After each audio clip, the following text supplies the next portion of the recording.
What's going on, guys, and welcome back to Podcast 129. My name is Hunter Waldrop. To my left, Mr. Jake Stinchcomb. And below us all is the one and only Tyler Vaughn, back again like he never left. Guys, how are we doing tonight?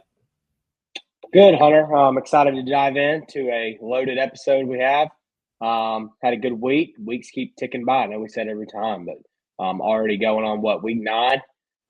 So excited to dive in as we go down the final stretch here. Yeah, couldn't have said it better myself. Everything's flying by. It's been a great football season so far. Lots of good football left to be played. Just thankful the Lord woke us up this morning.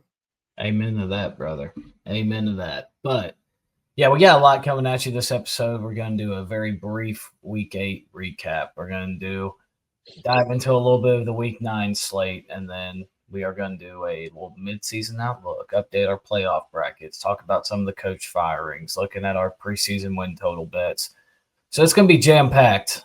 So without further ado, I'm not going to waste any time. Let's dive right on into our Week 8 recap. Jake. Yeah, as always, you can follow us on our socials. We're on Twitter. We're on Instagram. We are on TikTok, at podcast_129 on Twitter and Instagram. And on TikTok, it is at podcast.129. Also, if you're watching us on YouTube, please subscribe to the channel, like this video, comment on this video. I know Tyler can see all of the interactions that we get, so please just interact with us. It means a lot. We love doing this in general, regardless of how many views and followers and all the jazz that we get. But it does give us some encouragement when we see people interact, so please do.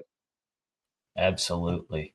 I will say our social growth this year, especially on Instagram and YouTube, and Jake, I'm sure you got the TikTok numbers, but I know we're already up at least 10 YouTube subscribers. We're up like 80 Instagram followers, so slowly but surely climbing that ladder.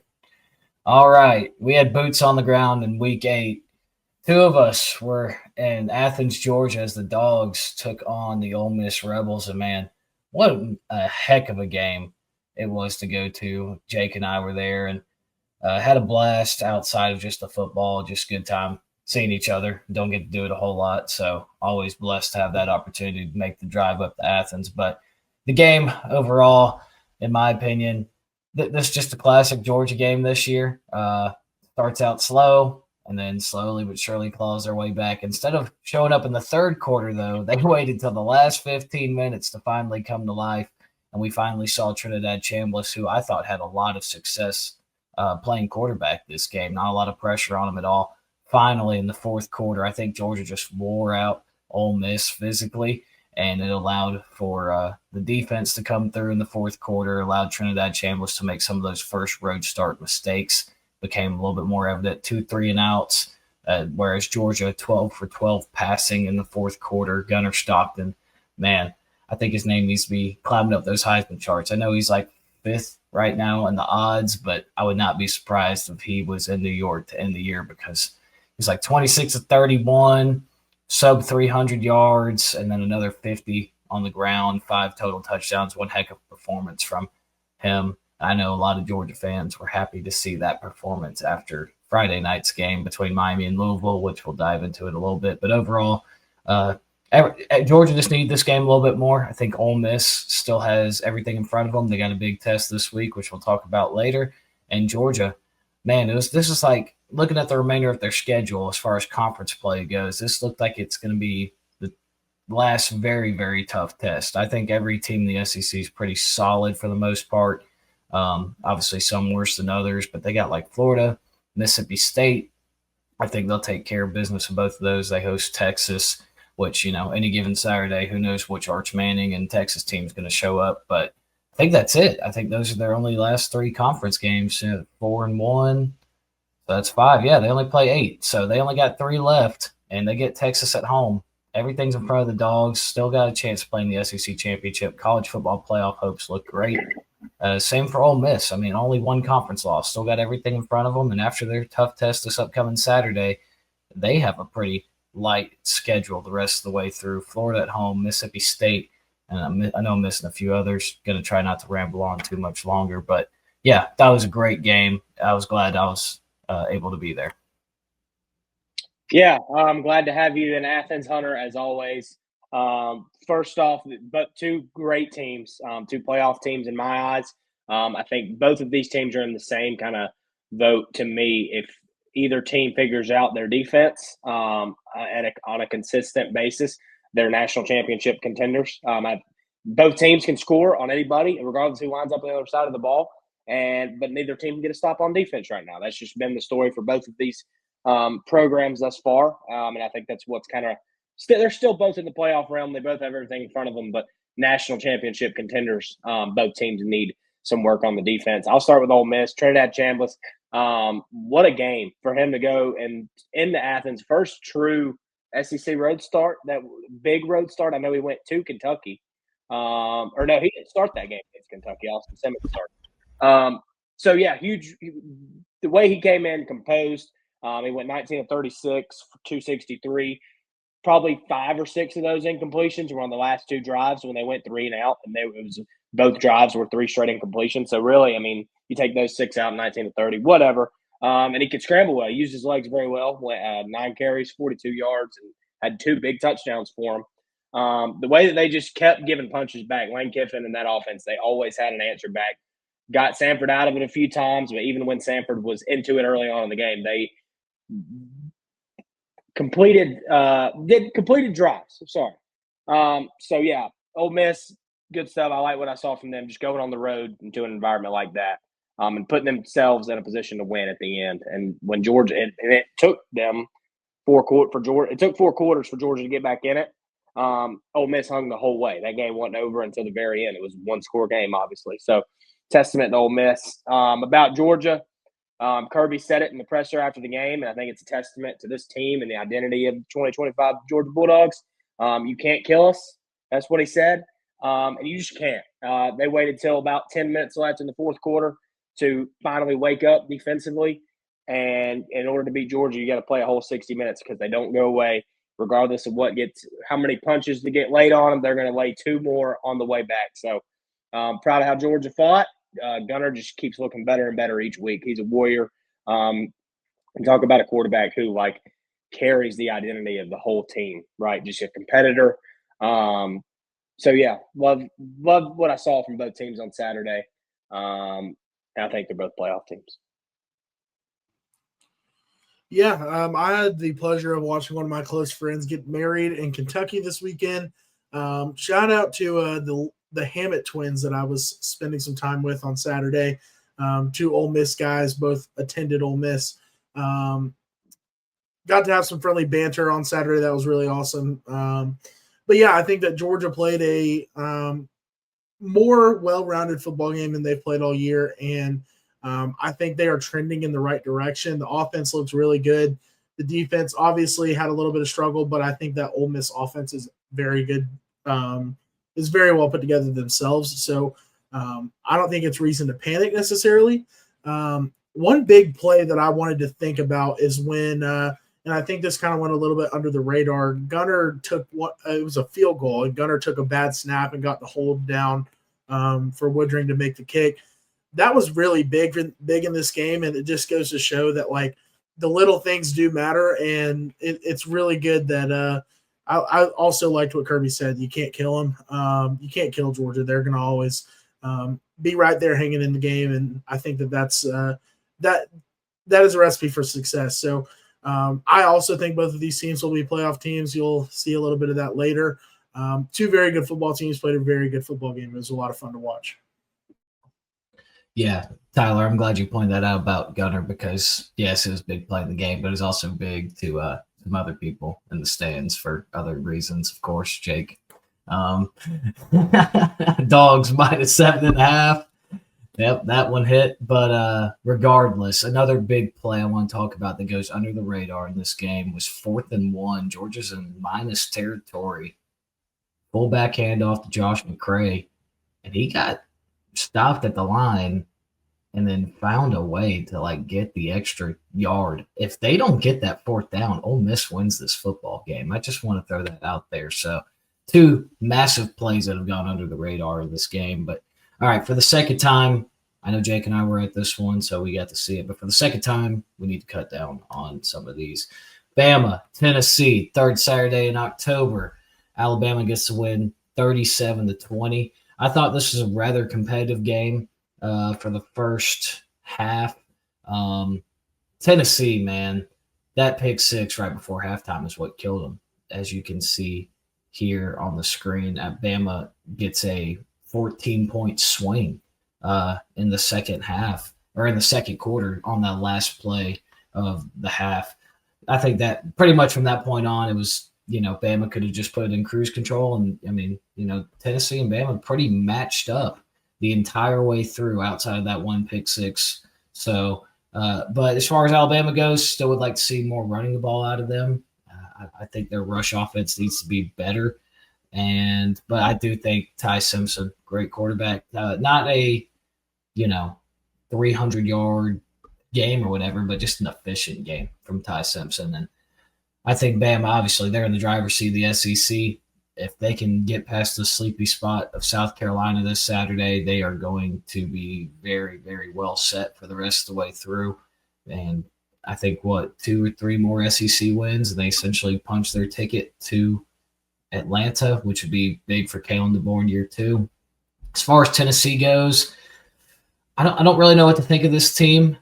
They're obviously a good team, but are they? They're just that. They're a good team, and I think there probably will be another loss, maybe 2 along the way. I don't think they'll be a playoff team this year, but still a very good team. And considering all the circumstances they had going into this year with Nico leaving and some other locker room issues and some injuries, I think they've done a very good job. I got to give a shout out to Josh Heupel for that. But I think Tennessee's a good team. Bama's an elite team. Obviously, Bama, SEC, hopeful there. And then Tennessee, they still, if they win out, they could be a potential playoff team. But we shall see how the rest of the conference shakes up. Yeah, I'll start with just the game overall. And the biggest thing that I took away from it, Tennessee's always right there, man. And then there's just something that happens that kind of just F's it all up.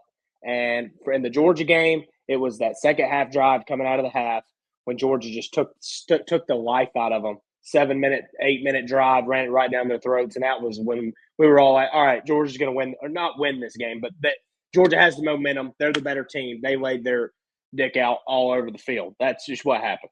And this, Tennessee was down 16-7 right before the half, had a great drive going to end the half, and you got a chance to cut it to 2 points and get down on the goal line, man, the 1-yard line with no timeouts left and run play action pass pick six. That changed the game, and from that point forward, it was just a known that Alabama was going to win. There was no way that Tennessee was going to climb back into it, because if they would have scored there, Alabama gets the ball coming out of half. It was a quick 3 and out that Tennessee needed, and then Tennessee got the ball right back and went right down the field and scored. In the instance that you don't throw a pick there and Alabama gets the ball to go through and out, you got a chance to go take the lead. That's just my point. Tennessee's right there. They continue to be right there. I don't know what it's going to take for them to get over the hump. But Alabama, like you said, Hunter, I think, and I've kind of been pounding this home the past few weeks of this gauntlet that they've been in. Yes, they continue to win, but all teams can get better no matter how good you are. I'd like to see more out of that rush offense. I think Jeremy Bernard was the leading rusher on the Alabama offense on Saturday. Tennessee, they're very intriguing to me, because as we were getting into our midseason evaluation or whatever, I was looking at the SEC, and I do think that there's a path for them to go to the playoff, and I don't think it's too far out of reach. They got at Kentucky, they get Oklahoma at home, New Mexico State at Florida, and then Vanderbilt at home to close out the year. If both teams are 9-2 with Vandy and Tennessee, that's a playoff game to me. It's a playoff elimination game. So yeah, we'll see. I do think that there is a legit path for Tennessee to sneak back in it. Do I think they're a national championship contender? No. Do I think they're one of the best 12 teams in the country right now? Probably not. Probably in that 12-17 range. But I think 10-2 puts them in a really good spot to win, especially with that Vandy game at the end. So, Tyler? Didn't have a chance to watch this one Saturday night, but I agree with what you guys said. The biggest takeaway I have from this one is that Tennessee's one of you said this already. Tennessee's a good team, but I'm not going to say they're a great team. Personally, I think with the way that football is shaping up this year, this kind of puts them out. I think that, I don't know. Yes, it would make sense that a 10-2 team would get in, but I think there's going to be so many 10-2 teams that they're going to have to compare them to other 10-2 teams, and it's not going to add up for them. So I do fear that this kind of puts Tennessee out at the moment. But you never know what could happen. It is college football, but the way it's lining up, I think that this was one that they had to have. And obviously they weren't able to get it done. Alabama's a very good football team, and I do think we'll see them in Atlanta. So I don't know. Biggest takeaway from this one is that, one, Alabama's a really good football team. Two, Tennessee's a good football team, not a great team.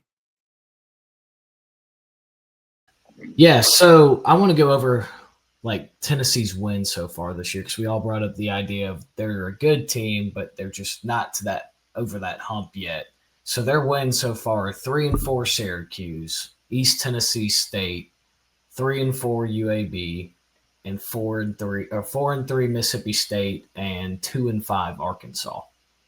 So they really are going to need Oklahoma to shine. They're going to need Vanderbilt to shine even after those wins, because if, let's say, they beat Oklahoma, then Oklahoma goes downhill and Vandy loses a game or two before they come to Tennessee. It just hurts their schedule and their case, so to say, to get into the playoffs. So going to be interesting to see what the Vols do the rest of the year.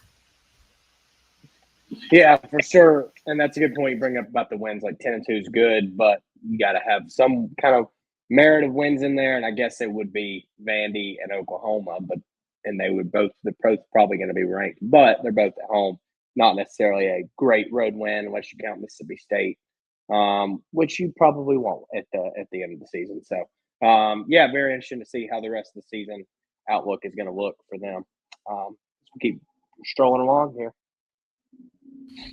Southern Cal traveled to South Bend, Indiana to take on the Fighting Irish this past weekend.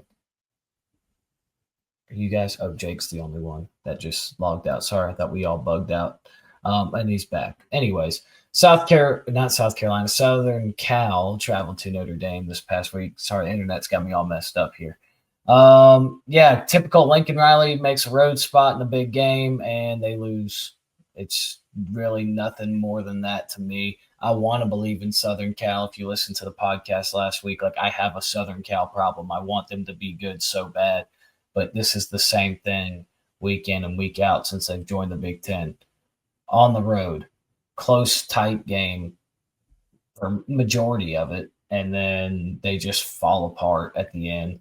Lack of physicality, too many turnovers in a big game. Just, it sucks. It sucks for Southern Cal, because the thing is, I can see their progression since they've hired Danton Land. They got the new strength staff in there and all that. But, man, I hate it for them, because it's year 5 of Lincoln Riley. And if you're Southern Cal, this is not your standard. You want to make a change, it's warranted. But at the same time, I can see the progress. Pretty tough spot to be in as an AD there. But enough about them. They still have everything in front of them. 2-loss team. I believe, that's their but they only have one conference loss to Illinois, so they can still make some noise. They got to play Oregon later in the year, so we'll see about Southern Cal. But it just felt like a de facto playoff game. And Notre Dame, yeah, I think they're a top 5 team in the country. I'm just going to say it. Jeremiah Love really starting to come into form.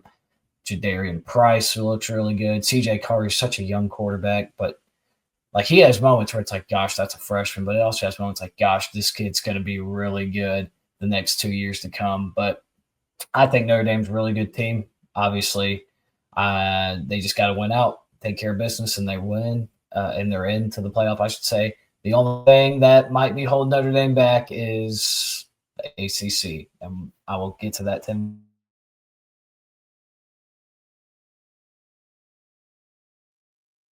All right, Hunter might be gone again, but we have the slides. We're going to keep rolling here. Tyler, as far as USC, is Hunter back? Maybe. I heard something. Is he there? Is he back? He is here. He is here. All right. Go ahead. USC Notre Dame for me. Like Hunter said, my biggest takeaway from this, Notre Dame slowly, each week by week, kind of getting back to their identity, and from last year at least, and that is just smothering people, putting opposing quarterbacks in a box, opposing wide receiver rooms in a box. That's exactly what they did on Saturday. Maava, I think he went 22 of 42, threw for over 300 yards, but he was playing from behind the entire time. Notre Dame's secondary forced 2 interceptions. That's kind of their identity, is just smothering these teams defensively and being able to run the ball. Jeremiah Love, over 200 yards on the ground, best running back in the country by far, probably. And he could sneakily end up getting back into the Heisman conversation if it keeps going at this rate. So, yeah, I think that Notre Dame, I mean, like we said, they keep going. They're going to go 10-2. They're going to be in the playoff. And I think they're going to be in a position to make some noise, too, because if that defense keeps figuring things out as the weeks go by, CJ Carr is 10 times the passer that Riley Leonard was. They're going to be in a position to win some playoff games. I'm not saying win a national championship, but definitely in a position to compete in the playoff, rattle off some wins. Yeah, I think that Notre Dame had to have this one. I mean, obviously they already had the 2 losses, but they had to have this for their resume more than anything, in my opinion. And I think they saved themselves here. They're going to need USC to step it up and to continue to play fairly well and stay relevant for this one to continue to look as good as it does at the moment. Big thing with USC is Lincoln Riley. I don't know, man. Maybe it's time for Lincoln Riley to have a change of scenery because he's always right there. He's got a team that's good enough to compete, and it's not happening the way it's supposed to. And so I don't know what else to say about USC other than the fact that they have the talent. They're a good enough team to compete. They just aren't, and there's some kind of missing piece. I can't figure it out yet. Jeremiah Love looked really good. He's like I believe Jake said this. He's finally starting to come around. That's going to be scary come playoff time when they're going to be able to run the ball when against a solid defense. So I've got my eye on Notre Dame. I don't think they're a top 5 team quite yet, but I think they're trending in that direction. Good stuff, Tyler. What was the last thing you heard me say out of curiosity? Ooh, I don't really remember, to be honest with you. No, it's fine. I know I bugged out. I want to apologize for all the internet issues. I don't know what's going on here. First time this happened to me. Regardless, the show goes on, right? But I was just saying, I really like this Notre Dame team. I think they can make some noise if they just went out. I said tinfoil hat theory in the ACC. Did y'all hear me talk about that? That the ACC could – okay, yeah. Well, I guess you pretty much heard everything I got to say. So we'll talk more about this team later on down the road. BYU, Utah, this game absolutely disgusts me. Utah is officially banned from anything to do with me. I picked this team to win the Big 12 championship. I said Devon Dampier's a sneaky Heisman bet slip to have. They go and crush UCLA week 1. I'm like, oh my gosh, they're going to go 12-0. And then, I was big on them against Texas Tech. That one fell. And then I was like, well, here we go. They're right back in it. They only got 1 loss to a really good Texas Tech team. They got to have this game against BYU. BYU's so overrated. I'm tired of this quarterback wearing number 47, fraud, Bear Bachmeier. Like, you got to win this one. And they lost. They just don't show up in big games. And I think it might be time to have a conversation about Kyle Whittingham retiring because this is a lot of talent on this team that is not winning big games. I know it's a rivalry game. I don't care. BYU, the most phony 7-0 team in the country. I will not buy a single bit of stock in this team unless they run the table and win the Big 12. Then I'll buy stock, but that's not going to happen. I'm tired of BYU. Moving on, Jake and Tyler.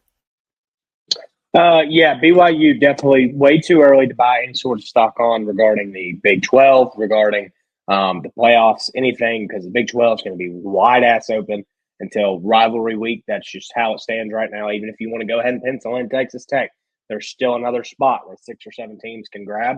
As far as Utah, great win for BYU. Rivalry game, prime time, night spot, great win for them. And they're solid. They're definitely going to be in the conversation at the end. They're in the top 15 now, undefeated, so still have a lot left in front of them. As far as Utah goes, Hunter, I know you said like the talking about Kyle Whittingham and just how bad Utah's been and all this.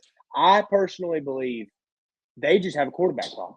Devin Dampier, there's not a threat to throw the ball downfield. I don't know if this guy's like, yes, I watched him play at New Mexico, but was this guy like a running back in high school? Because he can't throw the ball downfield. He just can't. I every time we watch him, and specifically in this game, in the Texas Tech game, there's no downfield. At some point, like, yeah, you can run the ball. They're not a triple option team, but you can run the ball as much as you want to. At some point, you have to throw the ball past the sticks or to the sticks. And when they try to, it is atrocious. They can't do it. I don't know if that, and he's a little bit shorter. Maybe it's his vision. Maybe it's he just isn't used to throwing the ball downfield a lot. And when he was in Mexico, he was able to run all over the field and just play Madden on the sticks and just do whatever he wanted to on rookie mode. But this is not that. He's in the Big 12 now, and it's just very hard to watch Devin Dampier play quarterback. It's fun when he's running the ball, but when he's in a position where he has to sit in the pocket and step in to a throw, it is very hard to watch. So I think that is the number one thing that contributes to Utah's lack of success, because I still think the defense is there. They have one of the best graded offensive lines in the country, 2 first-rounders at tackles. And I still think Whittingham's a good coach. I just think that they have quarterback problem, believe it or not. And I know we were very high on this guy, but can't throw the ball. That's what I got on this. I also think it's a quarterback problem at this point. I think that God, I'm blanking. Dampier is he's just not that great. And I agree with you, Jake. He can't throw the ball downfield. He looks more like a running back, but more like a running back than when we joke about Lamar Jackson being a running back. And it's kind of atrocious to watch. Everybody, we come in so high on Utah every year, and it never pans out. And so I'm also starting to think, Kyle Whittingham, it might be time to hang it up, buddy. Anyways, I also agree that BYU is not they're not to the caliber of a 7-0 team. They haven't really played too many people, and so I think that's why they are 7-0. But who knows? They might run the table. You don't know in this conference. You can never tell. Just to wrap up here, I know I just kind of like trash BYU, but Sitake is a great coach.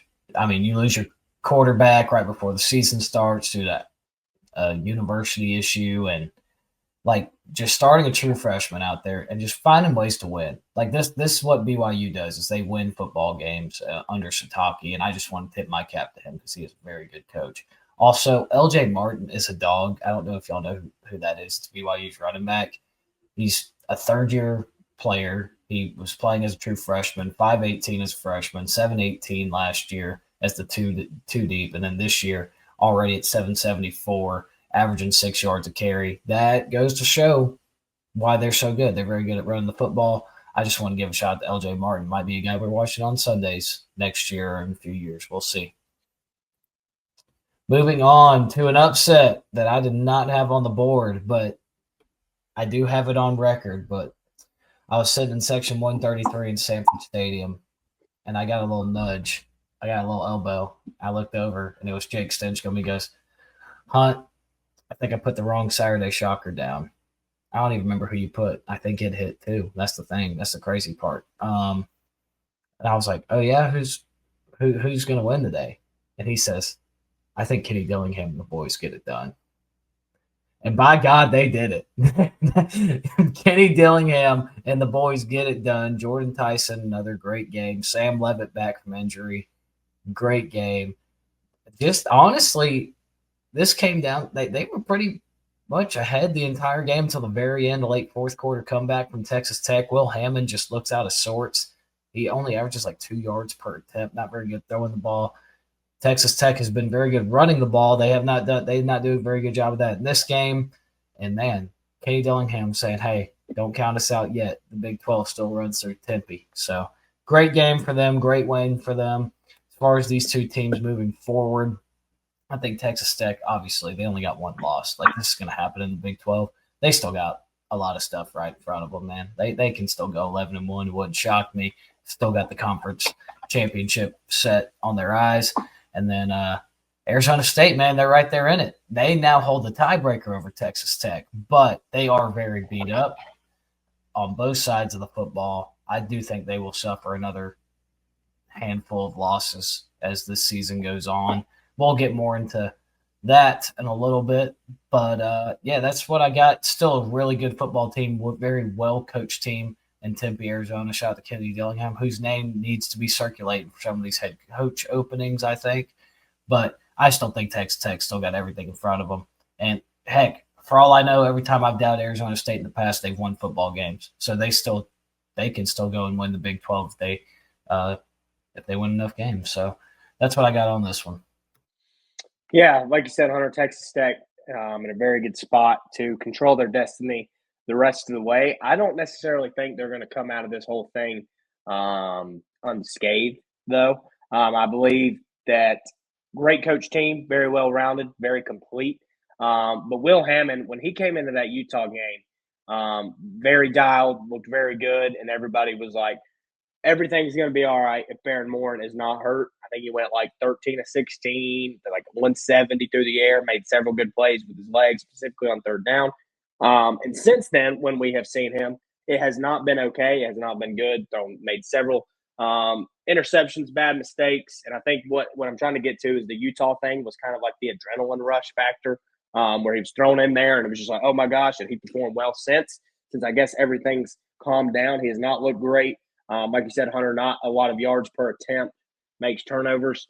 I'm worried. My biggest concern with Texas Tech right now is Baron Morton healthy? And if he does come back, is he going to be 100%? At this point, Will Hammond's played in like 5 or 6 games. I don't think that they are a Big 12 champion with Will Hammond behind the center, whoever they play in the Big 12 championship. I don't think that he elevates others around him and they can kind of carry him to a championship win. I'm not trying to take anything away from him, but I think that I'm trying to talk about how good Baron Morton is. So, yeah, that's something concerning for me for Texas Tech going down the stretch here. Then Arizona State, what a win for them. Like you said, Hunter, Kenny Dillingham had them ready to play. Going to be tough this Saturday. I found out today, or I saw today, Jordan Tyson is out this Saturday. That's always a red flag with this team because that is their number one source of offense or number one weapon for Sam Leavitt. And he had a great game Saturday coming off of injury, had several superstar moments, looked great. So good win for them.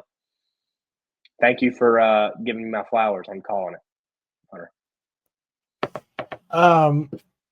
I kind of think that this game is kind of a fluke. I'm still high on Texas Tech. I think that they dropped this one, and that happens to just about every team in college football. Bama looks like one of the better teams in the country, and they lost a shitty-ass Florida State earlier in the year. It happens. I'm not going to take this one to heart. I think Texas Tech is okay. They are still my favorite to win the Big 12, and I think that they will be absolutely fine. So, moving on. Fluke, eh? Yeah, I think fluke's a strong word to describe this game. I think fluke. That's just a strong word. I'm going to leave that at that. I like the take. I like him going out on a limb and saying it. I do appreciate that. To be fair, I didn't get to watch a second of this game. Okay. Jake, you brought a good point. Baron Morton's health. This guy hasn't stayed healthy any year he's played college football. And now that you're saying this, I really want to change my Texas Tech in the playoff, but I got to keep riding with them because I did see how Will Hammond played against Utah, right? And even in the fourth quarter of this game, Texas Tech was winning with very little time left, and their defense didn't bow up at the very end. So I'm not going to completely change it, but now that I'm sitting here thinking about dang, I don't know how many more games Baron Morton's going to play in. So moving on. Sorry, I was just going to say 2 games left that I could mark at Kansas State in 2 weeks, and then they still got to play BYU, which they get at home. So we'll see. Kansas State is going to be a grenade. They're just going to not an easy win, man. Kansas State playing better. Kansas State's going to be a grenade team. What I mean by grenade team is, yeah, they can't do anything with the rest of their season, but that doesn't mean they can't ruin somebody else's. Moving on to an upset that nobody saw coming, and then it kind of got overlooked because it was on a Friday night in Miami, Florida. Tyler, I'm going to go find the clip from the ACC preview where I said Louisville is live to go into Miami and win, because I don't get a lot of flowers on this show because I had Penn State versus Clemson in the national championship, so I like to find flowers where I can get. And Hunter's frozen again. So Louisville, Miami, really fun game to watch. It looks like Hunter's back. So, Keep it rolling. anyways, I was just gonna say Carson Beck looked terrible, but I don't think it was all on him.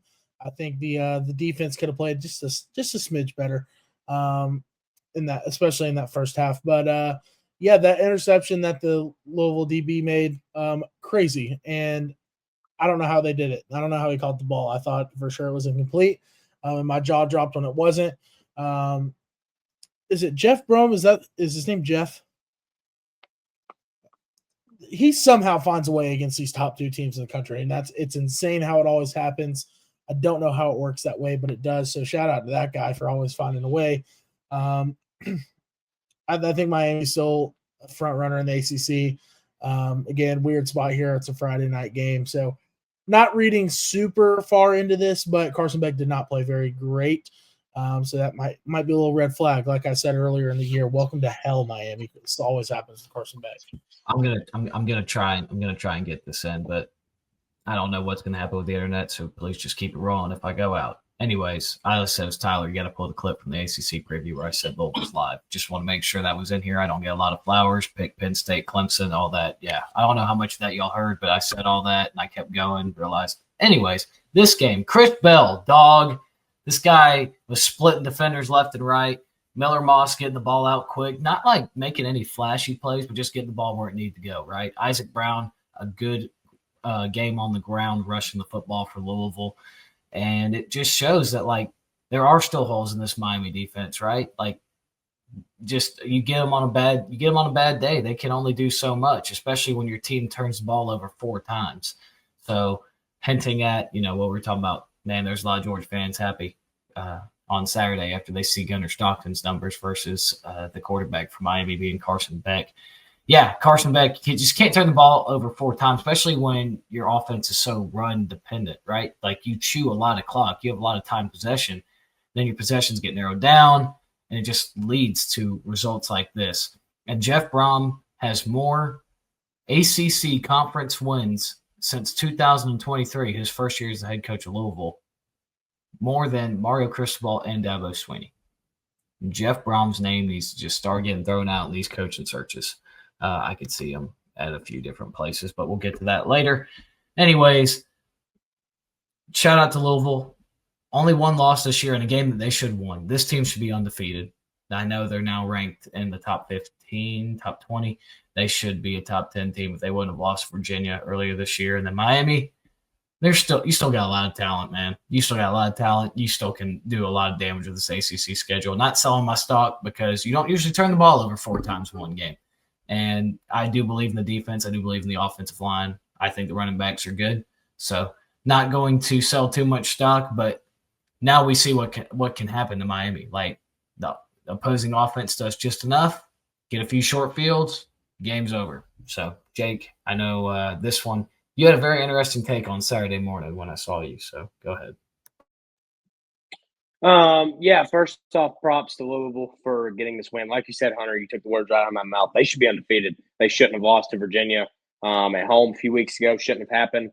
But they did. Now they still only have 1 loss. Biggest thing for me about Louisville is the way they came out and punched Miami in the mouth from the jump. I mean, they jumped out 14-0 immediately, didn't put themselves in a position where they had to fight their way back into a game against a ranked opponent on the road. They came out and punched them in the mouth immediately, went up 2 scores. And from there, Carson Beck and Miami playing from behind. Carson obviously threw 4 interceptions. And I would like to say this, Tyler, another clip that we could bring out for the people is when we were talking about Miami preseason. And Tyler said, and I quote, "Miami fans, welcome to hell," talking about Carson Beck. So I thought that was funny. I got a text from somebody about that. A loyal listener brought that up, not even me. So that's pretty cool. But yeah, Carson Beck threw 4 picks. Personally, in my heart, he only threw 2. One of them was an insane play by the defender. It was a great ball. It's a 50-50 ball. His guy could catch it. The defender made a better play. And the last interception got tipped. All right, it got tipped. So this is the biggest overreaction to a loss potentially ever since like Northern Illinois beating Notre Dame. Like all of a sudden Miami's just terrible. They're not going to make the playoff. Carson Beck sucks. College, not just Georgia fans, college football fans have been waiting to do this to Carson Beck all freaking year. It's just been coming. I knew as soon as they got beat that everybody would freak out and panic and just slander Carson Beck. Turns out, guys, I know he hadn't looked like it. He's not Jesus. He is human. It turns out. I found that out on Friday. He is human. Just so y'all know, I've been led to believe that differently, but he is a human being, believe it or not. So I still think that they're going to be able to run through the rest of their schedule. They're going to be in the ACC championship. They're going to win the ACC championship, and they're going to be in a position to go win a national championship at the end of the year. I'm not shying away from that. They have one of the best front sevens in football. They have an experienced quarterback who's been there, who's had a bad game. Like I said, he's human. He'll bounce back. They have plenty of receivers on offense, playmakers. Tony, Daniels, Fletcher's a good back. They have all the pieces there, good offensive line. And they got their one loss, and everybody knew they were going to drop out of the way. So I still think they got everything in right. Both teams still have everything right in front of them. And as always, no, we're not going to do the socials till the very, very end. Well, that does it for our week 8 recap, and we're going to just move right into our week 9 preview and predictions. I will say that there are good games this weekend, but it's not like some of the few loaded slates we've had in the past few weeks. We're already 50 minutes in. Let's keep it on going. Week 9 preview. The Missouri Tigers, 15th ranked, heading to Vandy to take on the 10th ranked Vanderbilt Commodores. What a sentence. The 10th ranked Vanderbilt Commodores. Vandy laying anywhere between 2 to 3 points, wherever you look at. Very interesting game here, guys. Vandy ranks 12th in rushing defense. Mizzou's a very good rushing football team. Is Vandy's rush defense really good, or has their lack of opponents being able to rush the football, like not in a season-long sample size, not a Vandy sample size, like is that the problem there? So I'm very interested to see that. I think the team that grabs the lead and can play with the lead, very good preview right there. The team that can play with the lead is going to win the football game. But seriously, I think the team that like grabs the lead first, I don't think this is going to be like one of those back and forth or like come from behind games. Is the point I'm trying to get to here. Pavia, man, it's hard to bet against them. God, I don't want to. But I do think Missouri's like they might be a team built to beat a team like Vandy. But if Vandy doesn't turn the ball over, it looks like they're just an unbeatable team because their offense is so efficient. They get just enough done on defense side of the ball.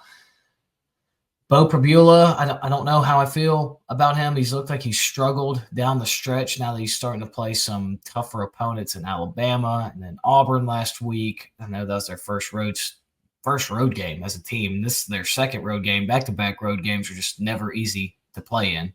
I don't care what level of football it is, especially in the college level. Like, it is very hard to go on the road back-to-back weeks and win. Mizzou escapes a scare and Jordan Hare against Auburn last week. I got the score 27-24. And Jake, we're bringing back the coin flip because I don't know who to choose. My heart says Vandy, but my mind says Mizzou in this game. So the coin flip is 1-1 this year. Jake, I will say it in my head what team is which, and then you just call it in the air.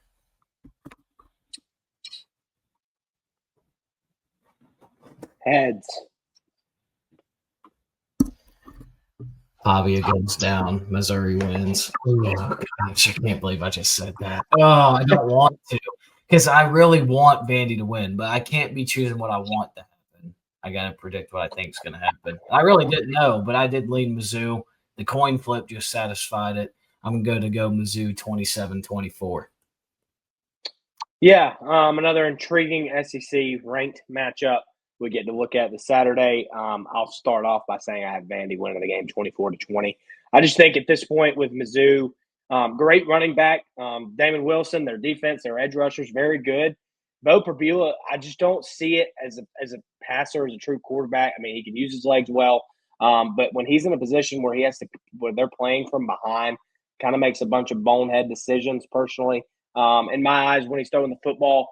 And I do. This is a game where Vandy's going to control the clock, just as like they always do, very long possessions. So every possession counts when you play Vanderbilt. And I don't think Bo Perbula is in a position or good enough, I guess, to take advantage of every single possession and treat it like it should be. So I'm going to go Vandy here. I think they're the more complete team. I'm not fading them again like I did last week. So I'll take Vanderbilt 24-20 and that cover.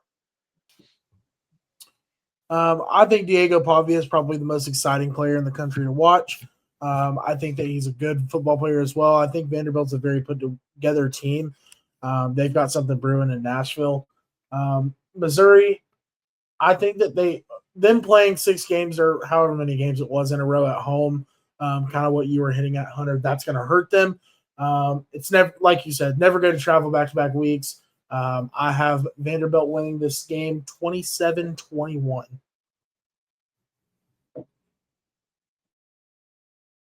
I hear you, fellas. I really do want to pick Vandy to win. I do, but I just can't do it. I just got a weird feeling about this one. Just a weird feeling. Everybody's on Vandy. You know, they're America's team. Am I still here? Can y'all hear me okay? The little Wi-Fi popped up. Okay, good. So moving on. I do have one thing I want to ask real quick. Sorry. I was on the tip of my tongue. Hunter, you just said that like you want to take Vandy, but you have that feeling.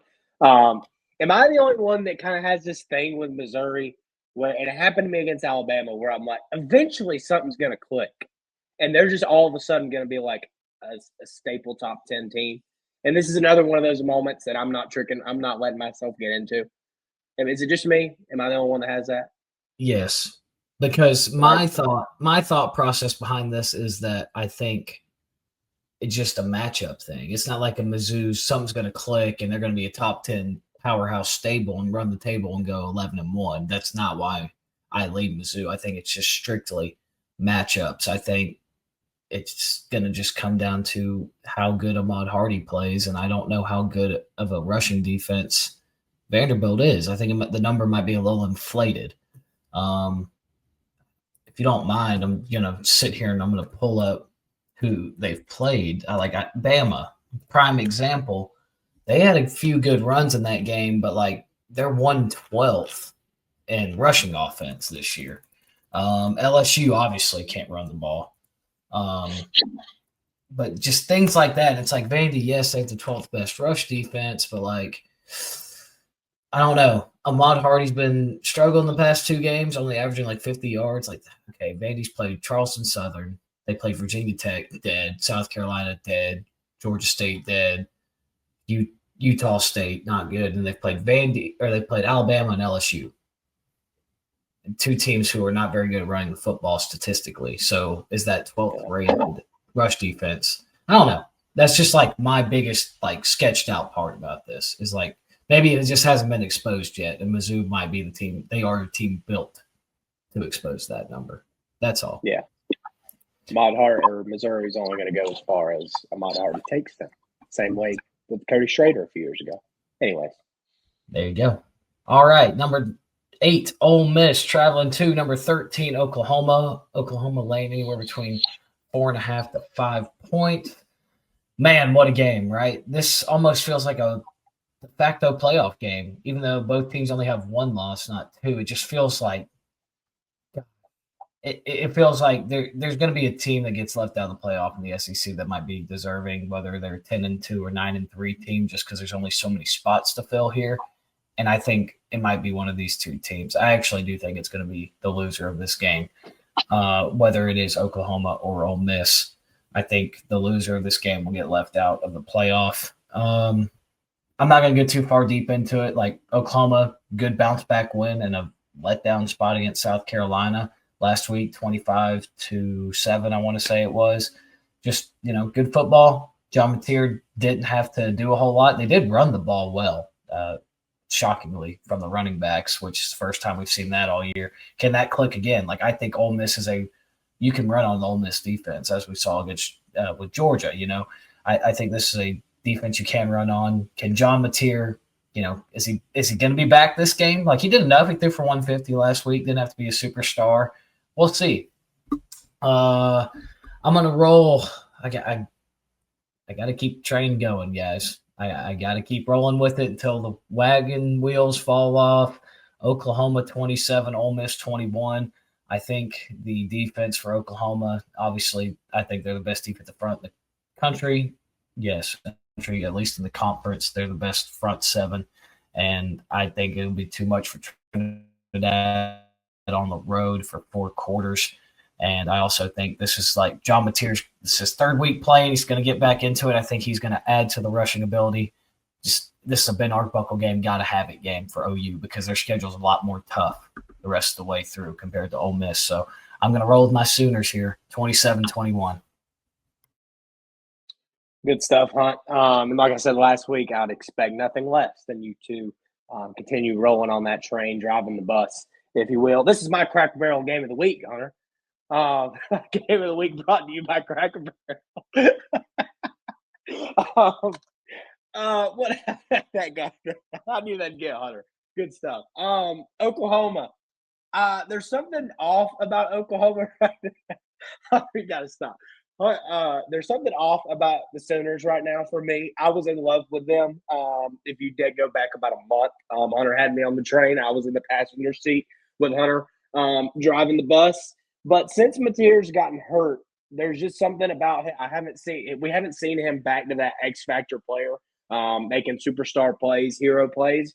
I don't know if that's just he's not healthy yet, not 100% back into it yet.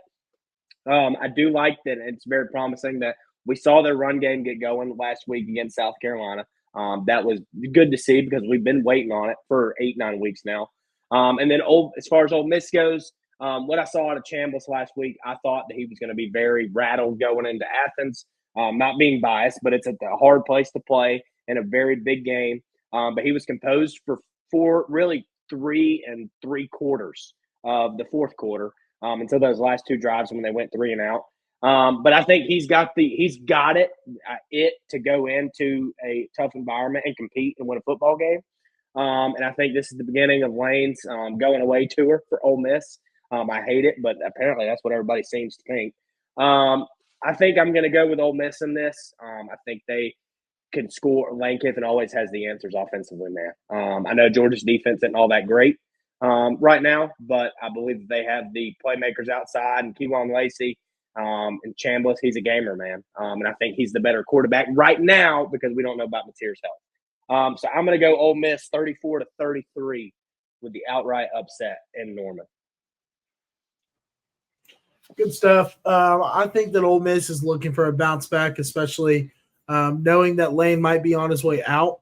So they might, be up to play a little bit harder for him, just knowing that it might save him and keep him there. Maybe that's complete BS and I'm just full of shit.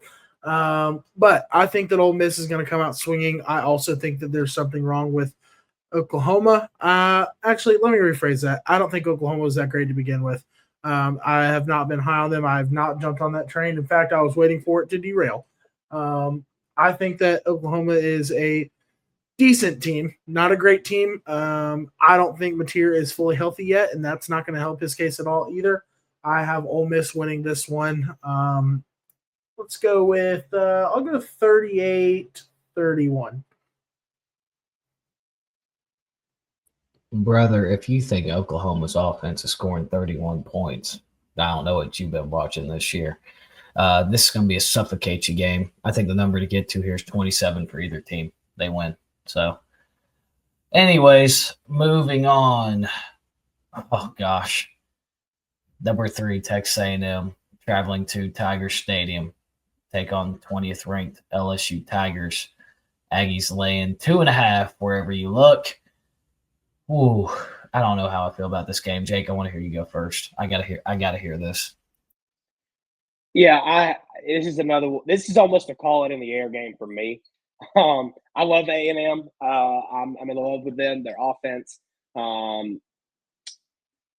my God, I'm blanking. Marcel Reed, Mario Craver, Casey Concepcion, two of the best slot receivers in the game. Probably the best two slot receivers in football right now.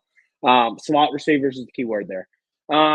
They got Reuben Owens, Le'Veon Moss. I don't know if he's healthy or not. Their defense is slowly continuing to figure it out. Really love what Mike Elko's got going in College Station. LSU, they are excuse me. They're a team that I've continued to back and be like to everybody I talk to, not on just on here, but just hold on, guys. It's gonna happen. I've seen what Nussmeier can do. It's in there. But obviously we haven't seen it yet. Don't know if Nussmeier's healthy. The run game still very questionable. No playmakers have been making crazy plays. The defense is very respectful. And I've just been kind of waiting on it to click. The only reason that I'm picking LSU to win this game is because it's a night game in Death Valley. Brian Kelly's fighting for his life and his job. LSU, this is a must-win game for them. A&M doesn't need it as much. The need factor scale leans heavily towards LSU here. I'm going LSU 27-21. Yep, I did it. I think that everybody's going to get got at some point besides Ohio State. And what happened with Carson Beckman, I think it turns out that Marcel Reed, he might not be Jesus. He might not be. Yeah, I think he might be human. Yeah. Oh, you just did it. I did it. You're watching on YouTube. I just puked. Not literally, but yeah, I hate that pick more than anything. I hate it. Well, I'm glad I'm not the only one that's gonna. I'm just glad I'm not the only one that's gonna do it. I got LSU 24-20. This is disgusting. I just simply think it comes down to, bro, Brian Kelly. If you don't win this game, you're gonna get fired. Okay, because this will not be the last loss of your season if you lose this game. I don't think it'll be, even if they win this game, I think they'll still drop another one or two. They got Bama.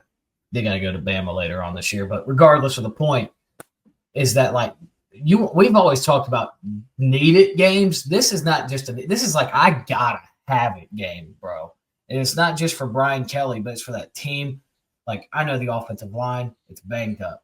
But the defense is very solid. Blake Baker, great defensive coordinator. He's going to take a G5 job this year with some of these coach openings coming open. But I just repeat myself regardless. Jake, you hit the nail on the head. Marcel Reed is not Jesus. He's human. He's human. Yes. This is a Marcel Reed game. And I think that LSU's defense is going to do just enough where he might take that Lagway pill. What I mean by that, DJ Lagway threw 5 picks against LSU in Death Valley. I'm not saying Marcel Reed's going to throw 5 picks, but he is human. And I think the defense for LSU, that's what I'm banking on. I'm just banking on defense of LSU, whereas the Texas A&M defense has struggled this year. I know the LSU offense has been anemic, but something's got to give. Something's got to give. Nobody's going unscathed in the SEC. It's not happening. And I think I might just bet against A&M on this show. Not really, but pick against them every game until they lose, because it's just not going to happen. I'm not going to keep rambling on. Tyler, go ahead. So, can I say something before you go, Tyler? Before I forget. Go ahead. I'm calling out somebody right now. Garrett Nussmeier needs to quit being a little bitch. How about that? He was supposed to be this Heisman candidate, a top 5 draft pick, best quarterback in the country bullshit. We haven't seen it. And you can say all you want about the injuries and his health or whatever.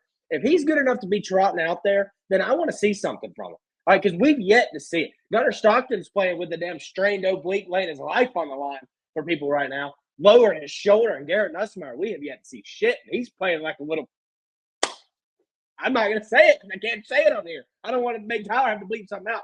He needs to, step it up. I'm tired of watching it and, waiting on it to happen. Where did the guy from last year go? There's my little rant. Tyler, you can go. Yeah, so I think that wow, I'm kind of lost now. Hold on, let me regain my thought. Yes, LSU. Death Valley at night. Scary place to play. Whitweek should be back. He's going to lead that defense very well. I'm going LSU to win 23-20. 42-20, which means Texas A&M might win by 40. I'm switching my pick. I'm sorry. I cannot. No, I'm going A&M 24-20. I can't. I can't do it. If you two would have picked, if one of y'all would have picked A&M, I would have rolled with it. I can't do it. Brian Kelly's getting canned. A&M wins.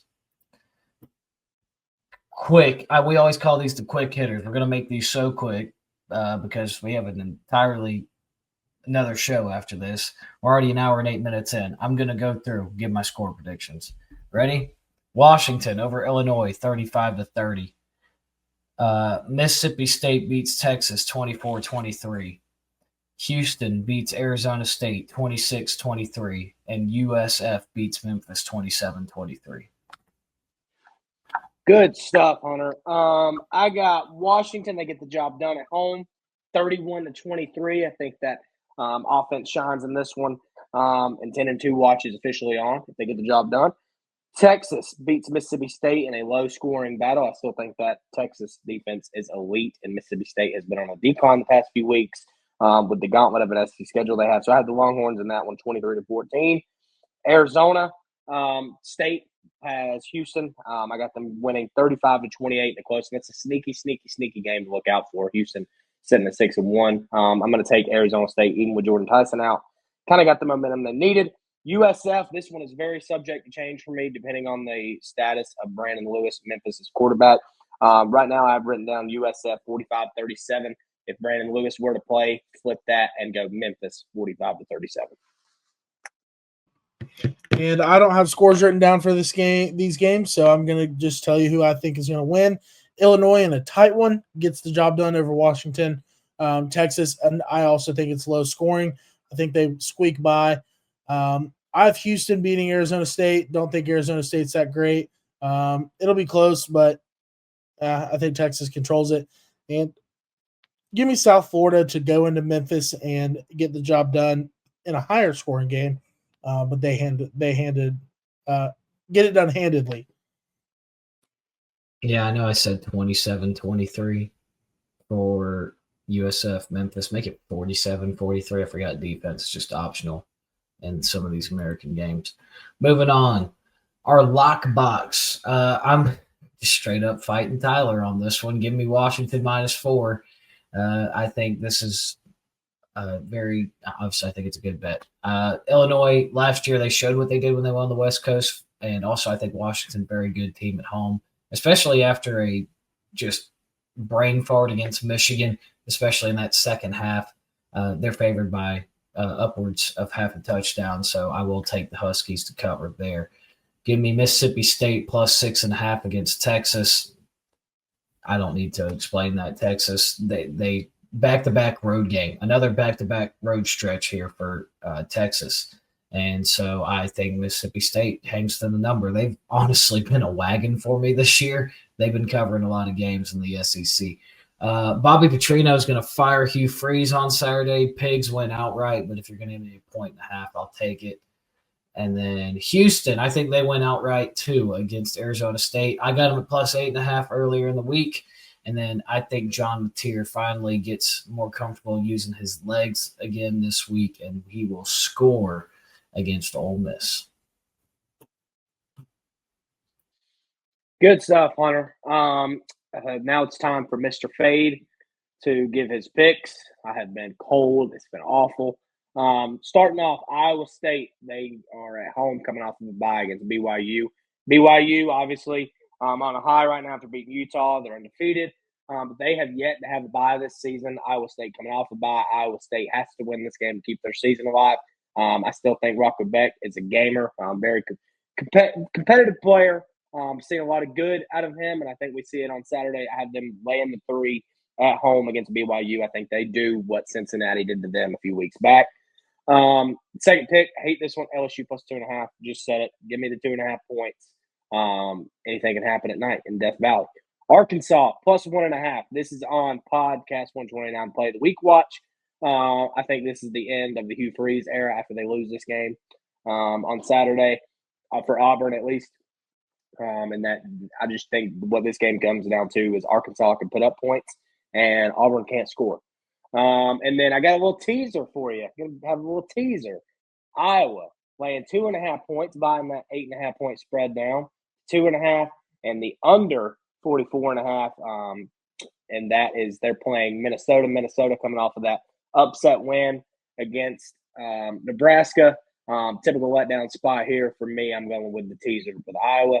And then Kansas money line in the Battle of Kansas against Kansas State. Kansas State starting to figure some things out. Kansas, the past two, I don't remember the last time Kansas beat Kansas State.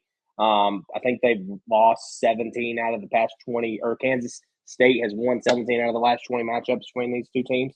Past two times they've met up, past 2 years, Kansas has had a chance to win at the very last second and have given it up. I think Jaden Daniels and the boys get it done on Saturday.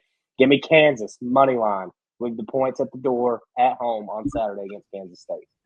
I hear you, Jake. But yeah, Kansas State does owe the Jayhawks in the Sunflower Showdown. Just going to throw that out there. That's a sketch bet. And then that Did you know that Kansas, as much as Kansas State's dominated, Kansas still owns like the series record by like 20 wins? Believe it or not. That's crazy. But all I was going to say is like, no, Kansas like just fumbled the ball with the lead last year in the closing minutes. Like it was bad. They should have won. Third time's for Mr. Stinchcomb. And that teaser, I couldn't bring myself to taking the under. Iowa's been scoring too many points for my liking in some of these games. So, but I do love it. This is like classic Big Ten right here. But moving on. I think SMU is going to cover against Wake Forest. Line set at 3. I think they get that done. I have Auburn to win the game against Arkansas. I think that they win by more than 1. So I'm taking them there. Alabama -12 over South Carolina. South Carolina is a dead program at the moment, and Alabama's just been hot. I've got them going in there to Columbia, South Carolina, and taking care of business. Oregon playing host to Wisconsin, who might be the worst team in Power 4 football. They got to be right there with Oregon State and Oklahoma State. Well, I guess Oregon State's not powerful. Anyways, give me the Ducks to cover -32. That's a really big line, but I think that Wisconsin's bad enough for that to happen. And then Illinois, I said it just a minute ago, I think that they can cover in a game against Washington that a lot of people are picking Washington, and I think that they win it outright, so I'm going with Illinois there. Good stuff. Can we get a 4-team bracket with Wisconsin, North Carolina, Oregon State, and Oklahoma State? I think that would be that'd be entertaining football.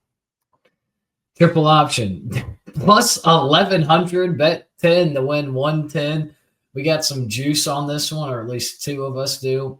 I played it conservative with the Temple Owls money line, #wagon. Well-coached team like Casey Keeler. They're playing Tulsa. I think Temple is a very, very good and underrated American Athletic Conference team. They'll win, they'll be in a pretty solid, or they'll be in a bowl game. That's the point I'm trying to get to. And then Jake has Mr. Lenore Sellers to score a touchdown at any time against Alabama on Saturday.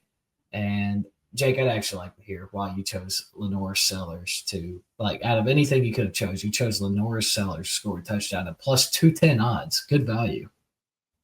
Yeah, so this is I have a few reasons. The first is, where am I going to start with this? All right, past 2 weeks, my legs have hit. I have had anytime touchdown scores, and they have hit, and I'm giving out my 1 touchdown score of the week. This was my favorite. The past 3 weeks of Alabama's gauntlet, I have been on the other side of them, and I'm done fading them, which is probably the week they're going to get got. I'm not touching that game. And if you ask me right now what my read on it is, I think Alabama covers. That being said, this is my way of finding a way to fade Alabama. So I'm going North Sellers anytime touchdown. Do you know that he has yet to get in the end zone this year? You know that? I believe. Yeah, actually, that's not true. That's not true. Since Virginia Tech. I was about to clown you because I want a good amount of money on that guy. He scored the first touchdown of the college football of the season for him for South Carolina. On that game opening drive, but he has not scored since. And you're giving me plus 210 at home. against Alabama and a sneaky game where they could get got. Yeah, give me Norris to get in the end zone. And Hey, then let me just say, I just looked it up. All three of these picks are at 3:30. So what if Norris breaks one off and scores off rip? I will be absolutely sad watching Temple and Ole Miss because this is crazy. Plus 1100. Anyways. Yeah, I won't be joining in with the Ole Miss pick just out of respect.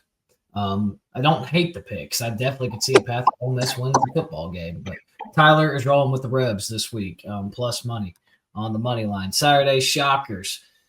I am rolling with Mississippi State. I know it kind of just grazed over the quick hitters, but I did pick Mississippi State to beat Texas. I think this is the week that Texas gets got. Back-to-back road stretch. Mississippi State's been fiddling around with these good teams. They've already beaten Arizona State this year. I think they're going to get an SEC team. I think they'll do just enough, maybe force a turnover or two and get the job done. Kyler, can you go? I have ice in my mouth. Yeah, I think that Minnesota's got a real shot against Iowa. They're a solid football team, but Minnesota's one of those sneaky teams that can always hang in there, stick around, and I think that they can get the job done. I like that. I like the value at plus 260, so I took the Golden Gophers. So for my Saturday shot, sorry guys, I got ice in my mouth. Houston, I've not changed the odds. It's supposed to be plus 225. They are a touchdown dog against Arizona State, like we talked about a few minutes ago. Jordan Tyson is officially ruled out for the game. That's always a red flag for me when I'm looking and evaluating Arizona State. Houston is a sneaky 6-1. A win here would be massive, and they would probably make their way to the top 25. So even after getting mollywopped by Texas Tech a few weeks back. So my Saturday shocker, I'm going with Houston. I like it. Shout out to Willie Fritz. Cashed my Houston over 5.5 wins ticket I had this year. So shout out them. And I do like that pick, Jake. I also picked Houston to win the game outright. And Tyler, hey, anything can happen in the Big Ten. I don't think that's a bad play at all, especially at that value. All right, the last and not least section of our show tonight, our mid-season outlook. During this, we're just going to discuss our updated playoff brackets. We're going to talk about some of these coach firings, some candidates, what's next for the fired coaches, all of that good nature. Because there's been a lot that has happened halfway through the season. We haven't really hit on breaking news or news outside of just the games themselves. So let's get on it. I'll just read these off. First, obviously, we have our job openings. Penn State and Florida being the heavy hitters here.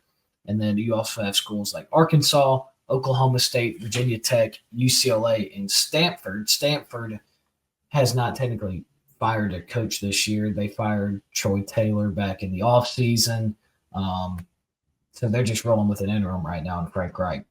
But there are also a lot of schools with potential openings. Auburn, I do believe, will come open at the end of this season. And these are mid-season fires, not like, somebody takes over another job and like the whole carousel effect, but actual like during the season, guys get fired because it's like, well, what if Kyle Whittingham retires? Well, we wouldn't know that till the very end, right? And they already got a coach in waiting. So I'm just using that as an example. Anyways, potential openings. Auburn, think it'll come open. Florida State, they said it will come open without saying it will come open. Wisconsin, I'm very interested to see if it will. I don't know what they're going to end up doing. It seems like they're backing Luke Fickell right now. I don't know if that's just throw a statement out there, throw it out there. I know there's a lot of other variables in that as far as athletic director on the hot seat, university president on the hot seat, like a lot of things. So that I still think it will end up coming open. It'll just be one of those mass university overhauls. North Carolina, I think Belichick I don't know if he's going to get fired or if he's going to resign, leave on his own terms, whatever.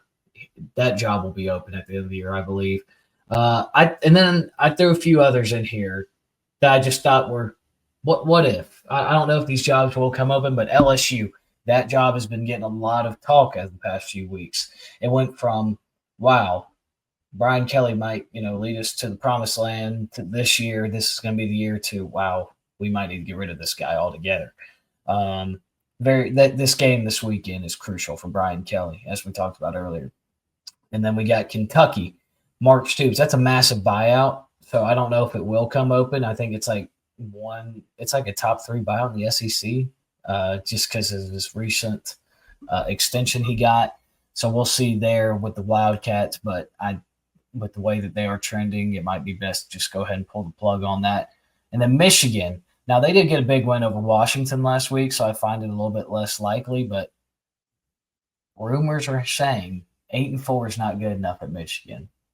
And this was always going to be the guy that was going to take the blow. Like, they could probably, like, if you see what names might be open, Michigan can go out and pretty much get whoever they want. So that might be an interesting one. Then here's one I threw in there that has not been getting a lot of talk is Baylor. They're 4-3 right now. Dave Aranda was on the hot seat entering this year. I think if they have another 6-6, 7-5 year, they might decide to go with one of the G5 Texas head coaches, or go get a Ben Arbuckle from Oklahoma. We'll see. But what are your guys' initial thoughts about some of these potential openings? Yeah, this is going to be very exciting to see over the next several months because I feel like there hadn't been this much of a, coach carousel in recent years. Maybe I'm wrong, but it feels like it. I mean, like we got on the screen there, you already got 7 coaches gone. Major schools that we know of, like I know the UAB coach got fired. There's a lot of moving pieces going on right now in the country. I'll rattle off a few thoughts. As far as Penn State goes, I do not think Matt Rule will be the head coach there, but I was listening to the Film Guy Network, and this is crazy. I was driving down the road listening to this, and they were talking about coach openings, and they said Penn State brought up the Matt Rule thing. If that were to happen, I don't think it is. I don't think that's much of an upgrade for Penn State at all. And they were talking about who would fill the Nebraska spot if that happened. This has nothing to do with Penn State. And they were like, a recent trend has been players going back to their alma maters and coaching. And the name that I heard them say, I almost got erect when I heard this. Will Compton going to be the head coach at Nebraska. And they weren't crazy serious about it, but he would 100% do it. And that might be the coolest story ever in college football because he would 100%. If they offered him, I think he'd 100% do it. Anyways, side note. And then Florida, I don't think Lane Kiffin's going to be the coach there. I think Ole Miss has done way too much for Lane Kiffin, not just as a coach, but as a person. He loves where he's at. And I think, and like Josh Pate has talked about it a lot during all this coaching change in the country. We can sit here and the three of us could rank each of these schools and how good of a job we think it is, 1 through whatever, like Penn State and then Florida, whatever, however we want to do that. But something you have to take into consideration is the individuals and the candidates of each job. Lane Kiffin might not see Florida, yes, is probably a top 10 job in the country. But Lane Kiffin might see it as he sees Ole Miss as the number 1 job in the country, and Florida maybe at 7 or 8 or something. It depends on the candidates themselves, and I think that's the thing we got to kind of take into account, especially if you're a fan of one of these schools, just to acknowledge that. And it's a good point that he brought up and brought new perspective for me because I didn't really think about that, never have until Josh Pate brought it up. So props to him for bringing that into my head. So something just to think about there. Auburn, I think it opens up this weekend after they get beat by Arkansas. Mike Norvell and Florida State, very interesting because I still think he's got that. He's still going to have the argument of we beat Alabama week 1. And it's a way better step up from last year. I don't know. And that's another huge job up there with Florida and Penn State that if it opens up, who is going to be the guy? Maybe a little Deion Sanders talk. LSU, yeah, I think that one's going to open up. That's another big one. Kentucky, I think Mark Stoops. I think I've always said he's got a lifelong spot, and I don't think they do it this year. I really don't, regardless of how bad it ends up. Michigan, I don't really see a reason. I don't think he's earned his I don't think he's earned being fired, I guess. Sherman Moore, but we'll see. So, yeah, a lot of interesting stuff here. Could we see Andrew Luck as the coach at Stanford? That'd be interesting. Yeah. Jake, you did a good job of hitting on, who you think's going to take what. And like I said, the only reason I put the Michigan thing on there is because I've heard some of the alumni just trashing Sherman Moore, their recent losses. And then also I did hear on a few college football podcasts, Michigan does not think 8-4 is acceptable. Be ready. They might if they see a candidate that comes open that they think's best fit or they can go get, they will fire Sherrone Moore if he goes 8-4. So, Tyler, I will let you go and give your thoughts, and then I'm going to go on a quick run through on who I think is going to take what job as of today. I'm good. I think you guys covered everything. I really don't have much to add onto anything. So, Hunter, you go for it. Oh, thanks, man. I know it's getting late, but we're almost through it. We are very close. Penn State to be determined right now. Florida, they called Marcus Freeman. That was their first choice. Wasn't even Lane. Marcus Freeman was like, "Nah, I'll pass. Good decision, Marcus." I don't know who it's going to be for Florida because I think it should be Alex Golish from USF. I think that would be a great guy to go get. And if Florida doesn't get him, Florida State's going to get Alex Golish. He will be at one of the 2 Florida schools next year, is my prediction. Arkansas, Rhett Lashley from SMU is an Arkansas guy. He's going, and if that's only if Mr. Walmart and Mr. Tyson Chicken agreed to give him some of the Calipari money they've given to the basketball program. If they don't, it's going to just be Bobby Petrino again, which would be like a full circle moment. Oklahoma State, I'm going to go either Zach Robinson from the Atlanta Falcons, which I know Jake would not be mad about, or I'm going to go G.J. Kinney from Texas State. Virginia Tech, Shane Beamer. I think he's going to go take the job at Virginia Tech. The reason I say this is because South Carolina as a program in the SEC, like you're going to be on the hot seat every year if you're not just like, and that's just not comfortable to wear the point. If you go 8-4 or, and then the occasional 10, 11 win season at Virginia Tech, like they'll build a statue for you outside. So I think Shane Beamer really just like going to take it back home a lot more. You guys got me? Yeah. Sorry, my screen. My screen cut out. Do y'all have me at all? Yes. Okay, sorry. Like I said, Wi-Fi troubles here. Shane Beamer, Virginia Tech. Jerry Neuheisel, UCLA. I think James Franklin's going to take the North Carolina job, and I think John Sumrall is going to take the Auburn job from Tulane. If not John Sumrall, I think it'll be Jeff Brom. So that's what I have on those. All right, so now we're about to go through our college football playoff predictions real fast. So what you see right here is Jake's original bracket, and we're just going to let that shine for a moment, and then we're going to announce our changes. So, Jake, I'll let you go. You're up. You're the man. So everybody's going to see the original, and then we'll go to the new ones. Yeah, so I'll make a few comments on this. The only reason I had Clemson winning a playoff game over Ohio State is because I wasn't going to be the only person on the pod that didn't do that. And in the country, I'm still just taking that in, that Clemson is terrible. Arizona State, still a path, if you could say. Ole Miss, I think they're a playoff team. Penn State's dead. Miami's still there. Tulane still in a position to make the playoff. LSU, probably dead. Georgia, still a playoff team. Ohio State, probably the national championship winner. Washington, there is a path, but you got a lot of work to do. Texas, the same thing. There is a path. Got a shit ton of work to do. Illinois, it just wasn't what I thought it was going to be. So, yeah. On to my new bracket. So this was very hard, and I texted in the group chat that this was the hardest thing I've had to do in my life since I had to fill it out the first time. Few comments before, and I won't go through every game, but a few comments.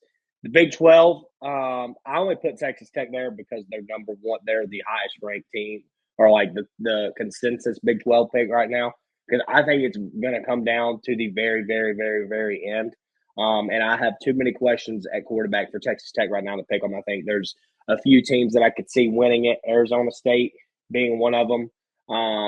So, yeah, I think the Big 12 is still wide open, but I don't think whoever wins the Big 12, I don't think they go very far. Kind of like how Arizona State did last year. Anyways, I got Georgia Tech, big ACC runner-up, sitting number 8. Ole Miss, number 9 at 10-2. Texas Tech, number 5. Tulane being the G5 winner. I think the G5 winner The G5 spot is going to be the winner of the American. And North Texas, very, very sneaky. Don't forget about them. I'm just saying. Very sneaky. Ohio State, I got them as a number 1 overall seed. I have Georgia as number 2 overall seed. This is not me being Georgia biased. This is me saying I think it's going to be Georgia and Alabama in the SEC championship. And I think it's hard to beat a time twice in a row. So I'm taking Georgia and Atlanta, taking Kirby and the boys in Atlanta to win the SEC championship. And then I have Indiana at 3 as a Big Ten runner-up, Miami at 4 as the ACC champ. Notre Dame gets in, threw them at 11. A&M sneaks in at 10-2. Oregon is in at 11-1. Ultimately, my Final Four, I have Ohio State playing Miami and Ohio State beating Miami. Then I have a third Georgia and Alabama matchup with Alabama winning this one within a few weeks of each other. So my national championship, I have Ohio State and Alabama, and Ohio State winning the national championship. At this point, I don't really care what the bracket looks like. Ohio State, they're the most complete team and playing the best ball out of anybody, far, far and beyond anybody right now. So I think they go back to back. I hear you, buddy. Not a bad take at all. They're definitely, I mean, you just stated the obvious, not going to piggyback too much off that. If mine cuts out, Jake, feel free to just ramble about whatever you want until I come back. Anyways, so in here I had, Penn State and Clemson in the national championship. I've already ate enough crow on that, so full of crow. I can't stuff my face full of it enough. Not going to piggyback too much on those. I thought, 2 veteran-led teams, these are going to be the year. This is the year these 2 teams have been building for, and they've been just utterly disappointing. I had Texas in my Final Four, and I had them as the 4th overall seed as the SEC runner-up. I think they're going to lose at least 1 more, maybe 2 more games this year. I had Notre Dame in there, still feel confident about that. They just got to run the table. Had Ohio State in there, but I had them at an 11 seed, which is wild. Utah broke my heart. Oregon, Georgia, though, they're good. Bama, good. All right, enough about that. I'm tired of looking at it. It just makes me want to puke. Anyways, like Jake said, this is the second hardest thing I've had to do behind doing this the first time. Very difficult. So the way I did it was that I feel like the Big Ten would get the 1 seed, obviously, with Ohio State. So I just did Big Ten, SEC, Big Ten, SEC. Thought that was the easiest way to do it here because I feel like that's how they did it last year. So I got Ohio State 1, winning the Big Ten over Indiana, who is my 3 seed. And then I have Alabama over Georgia. So Alabama 2 seed, SEC champion, Georgia 4 seed, SEC runner-up, until Georgia shows me they can actually beat Alabama. Besides that one-off time, I'm not going to pick them to do it. And then, so where am I at? 5, Oregon. I have them as the 3rd team in the Big Ten, keeping it consistent here. And then my 3rd team in the SEC, I have Texas A&M at the 6th seed. I have Texas Tech winning the Big 12. I think they'll still have a loss. Obviously, they do already have one. They might encounter another one, but I think they'll at least get berthed the home game. So I got them at the 7th seed. I got Georgia Tech at the 8th seed. I think they're going to win the ACC. The hot take, I know, but Brent Key shows up for these big-time matchups. I think they will lose a regular season game, maybe even in the conference. But when I ran it through the simulator and everything, even if they lose a conference game and win out all their other ones, they should get the tiebreaker to get in. So I have them as the 8th seed. At the 9th seed, I'm right, like I said earlier, I'm riding the wagon until the wheels fall off. I think Oklahoma, obviously, they're going to beat Ole Miss, and then they're going to beat Tennessee next week in Neyland. I know, ballsy take, whatever. I'm riding the wagon until it falls off. 9 seed, Oklahoma Sooners. Number 10, ACC runner-up, 2-loss team, Miami at the 10 seed. And then at the 11 seed, I got the Notre Dame Fighting Irish. So in my first round, top left, I'll start there. I got Oklahoma going into Atlanta, beating Georgia Tech. Bottom left, I got Oregon steamrolling Tulane and Eugene. And then we would have Ohio State versus Oklahoma. I think Ohio State gets the job done. I'd have Georgia versus Oregon. I got Oregon beating Georgia. And then I have in the top right, Texas Tech taking on Miami in Lubbock. I'll give me Texas Tech in that matchup. I think they'll be a little bit more healthy for that game. That's why I'm leading Texas Tech, because when they're fully healthy, I think they can compete with a lot of teams. And then I got Notre Dame taking on Texas A&M in a rematch, this time in College Station. I think Notre Dame gets their lick back. And then I got Notre Dame beating Indiana in a rematch from last year, and I got Alabama beating Texas Tech. So my Final Four being Ohio State, Oregon, Alabama, Notre Dame. I just think that goes to show from what we saw last year, all 4 teams with a bye, none of them won. And I also think it says something like they've been there before. Like some of these teams who are going to be repeat in the playoff, like they've been there, they've had the experience before. So like Oregon and Notre Dame, I think they're going to catch Georgia and Indiana off, a few extra weeks of rest, ready to go. And we saw how much success these teams had even without a bye and having to play a first-round matchup. So that's why I ended up rolling with them. And then just the matchups for the other two. It's hard to not pick Bama and Ohio State. And I got Bama over Notre Dame, got Ohio State over Oregon, and I got Bama versus Ohio State in the national championship. I got a ticket that reads Alabama 2025-2026 season national champions. Going to keep that tide and that wave rolling. So give me the Crimson Tide to make Ohio State finish with 1 loss this year in the national championship. Give me Kalen DeBoer and the Black Hoodie. Tyler, we add you on here. There you go. All right. So, preseason, eating some crow here. Obviously, there's probably about 1, 2, 3, 4, maybe 5 teams that won't make the playoff that I originally had. So changing things up, moving on through the midseason outlook. At my 1 seed, I have Ohio State. I don't see them getting beat. I think that they're the best team in the country, in my opinion. The 2, I have Alabama. I think they win the SEC and get in as the 2 seed. I think Indiana plays Ohio State in the Big Ten championship. I think that they can keep themselves in the top 4. I have them as my 3 seed. Georgia at the 4. I think that they end up being probably just outside of the SEC title game. So I think that they move up into the 4 slot with Texas A&M losing to Bama. That's who I have in the SEC championship as of right now. So I think that they slide in at the 4. A&M, I have them at the 5. Pretty self-explanatory. I just kind of explained that. Texas Tech at the 6. I think that they can bounce back. I said earlier, I don't think that their loss to Arizona State was as big of a deal as it's being made out to be. At the 7, I have Oregon finishing 3rd in the Big Ten. The 8, Miami. I do think they win the ACC. I think the ACC is just a little bit down right now, so I think they'll slide right in there to the 8 seed. 9, Ole Miss. I think that they beat Oklahoma this week, and like Hunter said during the preview, the winner of that game will be in the playoffs, so I have them there at the 9 seed. Georgia Tech, ACC runner-up at the 10 seed. And then at the 11, Notre Dame gets in. I don't think that they have the wins to be any higher seeded than 11. So that's kind of why I have them there. And USF, I think they take care of business this week against Memphis, and they will end up being the American champion, which will put them as the Group of 5 team in the playoff. In the first round, I have Ole Miss beating Carson Beck in Miami. I just think they might be a little too much for Carson Beck to handle. I don't like him in that pressure spot. A&M will take care of the USF. Moving to the right side, I think Oregon will absolutely take care of Georgia Tech, make sure that that game is not very close. And I have a little, I guess not really a seeding upset, but in everybody's minds, I have Texas Tech beating Notre Dame, moving on to the second round. Going back to the left side, Ole Miss playing Ohio State. I have Ohio State winning. I think they're, like I said, best team in the country right now. Georgia, Texas A&M, I think Georgia gets that game done, and they move on to play in a semifinals game. I think that they just match up well in that game.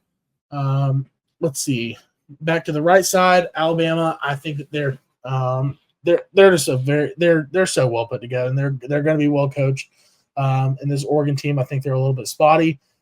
So I've got Bama moving on to the semis, and then Indiana playing Texas Tech. I think that they are, again, a team that is going to be able to run the table here at the end. Kurt Signetti's got the boys rolling. I've got them moving on to the semifinals to play Alabama. I do have Alabama winning that one. I just think SEC talent will overcome a Big Ten talent there. But on the flip side of that, Ohio State, their talent is going to be a little bit too much for Georgia. That offense is really good, and their defense is probably even better. And Georgia doesn't have a great defense at the moment. Who knows? Maybe they'll turn around. But I have Ohio State moving on. And Ohio State, Alabama, my title game, I do have the Buckeyes repeating and being national champs once again. Good stuff. Good stuff, Tyler. So these are some of our preseason win totals that we had before the year started here, and we're just going to take a look at them. See what's the temperature like here.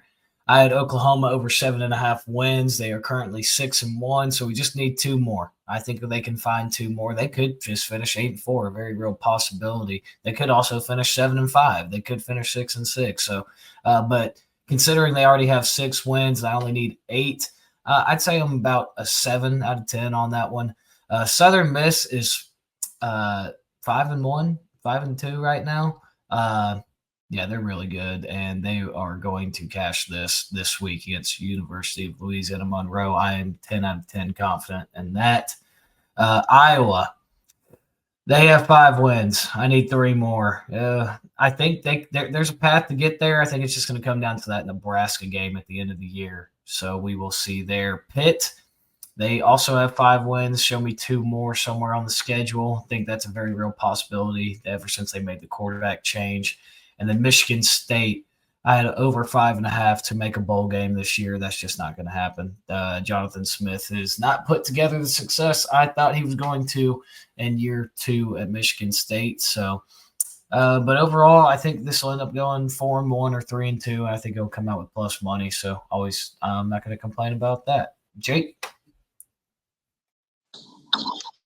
Yeah, I got Kentucky under 4.5. I still like this one a lot. They're sitting at 2 wins. I know they have a FCS opponent later on, but that would mean they have to get an SEC win or win against Louisville to close out the year. And they can get one of those. I do think that they have a game against Auburn next week, I believe, that Auburn might not have a coach for, so we will see on that one. But standing pretty decently right now. TCU, they're already at 5 wins. And they're 15.5-point favorites against West Virginia this week at home. So that's good. So that would leave them to get 1 more win with a pretty manageable remaining schedule. And then Utah, this one's kind of sweaty. The Big 12 back half for them is full of very competitive teams. I mean, I know they got Kansas left. They have who was I just thinking? Kansas State left, and they have Cincinnati left on the schedule, maybe Houston. So kind of sweaty there. They have 5 wins. Illinois and Washington are my last 2 who play each other this week. So one of these is going to become looking very good after this weekend. One of them going to have a lot left to do. I would rather Washington win because Illinois' remaining games are very manageable. I know they have both of these teams have Wisconsin in there. So yeah, looking pretty solid. Not too bad. I'd say 3. I'd be happy with 3 and 2. But hopefully we can go 4-1. We'll see. Yeah, there's potential that I go 1-4. Penn State, not going to happen. Indiana, I think that one's pretty solid right now. They're 6-0, 7-0? Anyways, close enough. They'll get it done. Cincinnati has 6 wins right now, I believe. Hey, maybe they lose out. LSU, that's going to be a sweaty one. Do they go 9-3? It's possible. Not sure if they'll get it done. So that one's going to be a little bit sweaty. And then Oklahoma, I think they probably do go over 7.5 wins. Really rough picks for me preseason. We saw that with my bracket and here as well. So, yeah, ball never. Well, you've been due for some regression because you've been hot on every single thing we've done picks-wise the past few weeks. So turns out you're human too, Tyler. Yeah. No, Tyler, the LSU and Oklahoma win total bets literally come down to this week for both teams. I think if LSU loses, they're not going over 8.5. I think they're going to finish 8-4. And if Oklahoma loses, it's going to go in favor of you, obviously. But 7-5 is going to be more likely than 8-4, in my opinion. And So perfect scenario in that would be LSU winning and then Oklahoma losing, and then both of them are sitting. LSU sitting at 8 wins going into Week 12. OU sitting at 7 wins going into Week 12, and they play each other. So then that you could potentially have a win-win and cash both of them bitches on the week on rivalry week. So very interesting.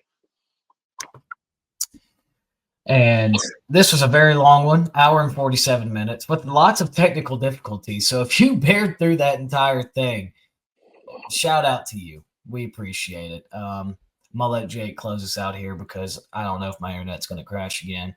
Thank you for listening as always. And God first, God bless. Always remember there are things bigger than football. Good stuff, Hunter. Good stuff tonight on the episode, guys. That was a good one. Long, a lot of stuff we recap, previewed, talked about midseason. Tyler, you got anything before we get out of here? Well, good deal. If you're watching us on YouTube, please subscribe. Please like the video. Comment on the video. We appreciate it a lot. And you can also find us on Apple Podcasts and Spotify. Thank you, Tyler, for all the hard work you do getting these out to the people. We appreciate you guys tuning in on the podcast.